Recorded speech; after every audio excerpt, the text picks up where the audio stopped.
Hey,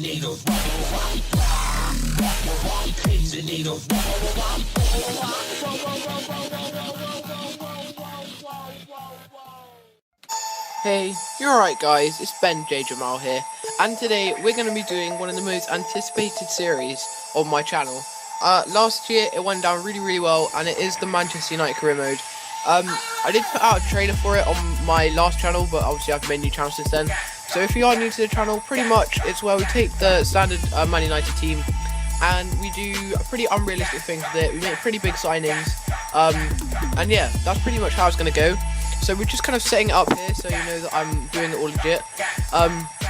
I've got difficulty on professional, I think, or maybe world class, I'm not sure, because I haven't played much on offline this year, so I'm not really sure what it's like.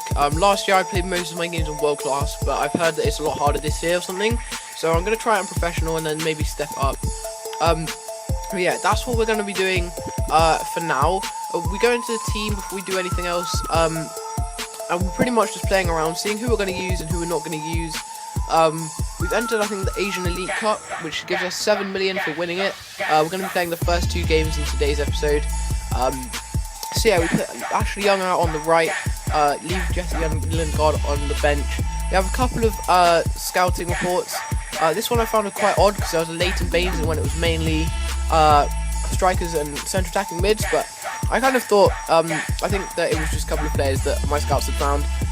As you can see here, we're listing out, we're loaning out a couple of our players, and also listing a couple of players that are either quite old or players that realistically we're just not going to use. So yeah, that's pretty much all there is for that. And then we're going to be starting to sign some players. So as you can see here, we've got Matt Hummels, who in real life Man United actually tried to go for. It was a rumour that went on for absolutely ages. It never actually happened, which was kind of annoying. But yeah, I'm hoping to make it happen on this. And then the second player we go for is David Alaba. 35 million I think we pay for him, which is pretty decent considering he's only 23 and he is I think he's the best left back in the world, rated wise on FIFA, and he definitely is one of the best left backs in the world. Anyway, we get a transfer request from Borussia Dortmund saying they want 50 million. I say they can have 37 million and Daley Blind because he can play in that centre back role, and also Bayern Munich accept the David Alaba transfer request, so we offer him a contract which he'll hopefully accept, and we jump into our first game. We also have another scouting report, and we got a couple of decent strikers from Spain, and I do actually inquire about Antoine Griezmann, because he is someone that I would like to actually sign due to him being a very overpowered player this year on FIFA. So we're just changing up the formation here. I'm going to use the what's called the 4-4-2, but in Ultimate Team it's the 4-3-1-2. I would say personally, I think it's one of the most overpowered formations on FIFA this year. I put a couple of players in that should have been there already, but for some reason aren't. And we're going to go into the first game. It's against, I'm not really sure who it is against, sorry. But we're just putting on Fellaini in centre mid, purely because I don't really want Ashley Young playing there due to the fact I don't really think he's that amazing as a centre mid. I've played in there a couple of times on my other account, just to see if he was any good, but he wasn't really. I think he's more of a winger because he's pretty quick. They kind of start off really well. 9th minute, they get an absolute screamer out of nowhere. I had most of the possession up to this point, and they literally picked up the ball from a throw, and I think and just put it in past De Gea, which was quite annoying. But I kind of saw it coming. They did have a couple of chances. Yeah, as you can see here, a lovely back heel that totally fooled me. I didn't think he was gonna shoot, so I didn't have time to close him down. And it was a really nice finish into the top corner, as you can see here, right past De Gea. Nothing he could have really done about that, I don't think. But yeah, I didn't really have any time to. I didn't really see it coming, so I didn't really react very well. But we go into the second half. Probably one of the most overpowered corner tactics I've done this year. You call a player short, you do a fake shot, and then play it to the man near post, who in this instance was Bastian Schweinsteiger, who puts a lovely near post header past the goalkeeper, and that is how the game is going to end. 1-1, pretty boring. As you can see, they totally demolished me on possession. Didn't have that many chances on target. A couple of decent saves from De Gea throughout the game, but that's how the first game is going to finish. Now, as you can see here, the Gareth Bale inquiry said they say they don't want any. They don't want to sell him. Griezmann, I think they wanted 35 or 45 million for him. So we might look into that. But right now, moving Ashley Young off the pitch. We're gonna move Ashley Young off the pitch. We put Mata back to a centre mid, and we put Rooney as a cam. We're also just looking at a few of the scout reports, because I might look to sign Hakan Çalhanoğlu, due to the fact that he's only 21 and he's the best free kick taker in the game this year, which I think is really awesome. But yeah,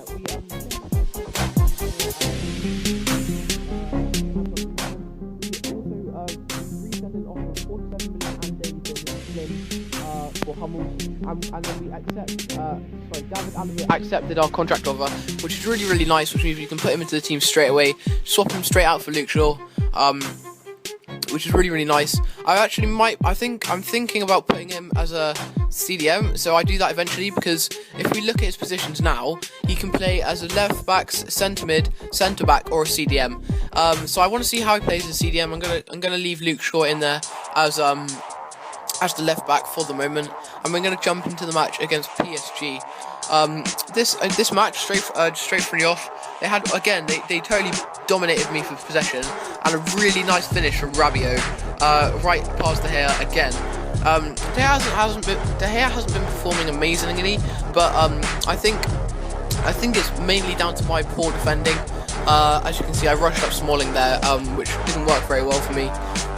But yeah, I'm not really sure if he could have done much about it.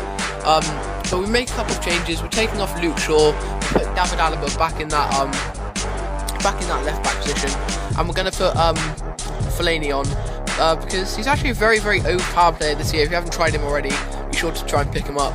I'm also going to be bringing on Lingard. I think it's Lingard or Lindegaard as our striker. And they actually make a couple of really nice impacts in this match, which is really nice to see, because I hate it when you bring on subs and then you think that the player that you took off could have done a better job.